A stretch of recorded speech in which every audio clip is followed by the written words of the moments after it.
Bienvenue dans La Voix des Cristaux, le podcast qui vous relie les énergies subtiles du monde minéral. Je suis Luna Nat et aujourd'hui je vous invite à plonger dans la profondeur violette d'une pierre fascinante, l'améthyste. L'améthyste, c'est souvent par elle qu'on entre dans le monde de la lithothérapie.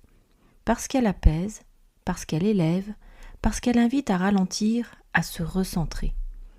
Sa couleur, ce violet profond tirant parfois sur le mauve ou le lilas, n'est pas anodine. Le violet est la couleur de la spiritualité, de la transmutation. C'est celle des mystiques, des rêveurs, des chercheurs de sens. Pas étonnant que l'améthyste ait longtemps été associée au temple, aux lieux sacrés, aux objets rituels.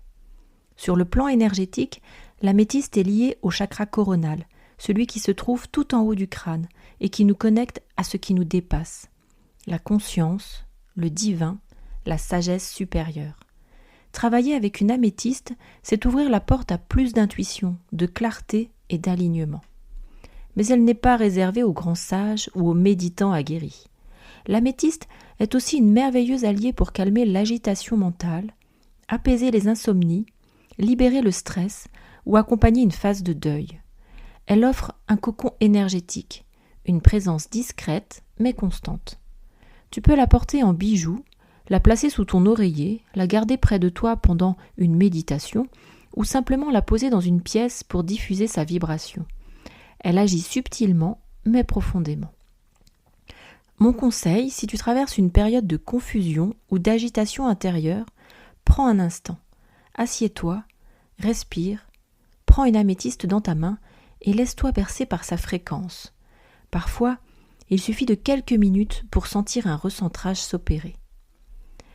Une petite anecdote. Dans l'Antiquité, les Grecs pensaient que l'améthyste protégeait de l'ivresse. D'ailleurs, son nom vient du grec « méthistos » qui ne s'enivre pas. Une façon symbolique de dire qu'elle aide à garder l'esprit clair, lucide, aligné. Dans le prochain épisode, je vous parlerai de la labradorite, une pierre mystérieuse, magnétique, connue pour protéger les énergies et accompagner les thérapeutes. En attendant, je vous invite à rencontrer l'améthyste, pas comme une solution miracle, mais comme une compagnon silencieuse sur votre chemin. Elle ne fait pas le travail à votre place, mais elle vous tient la main doucement.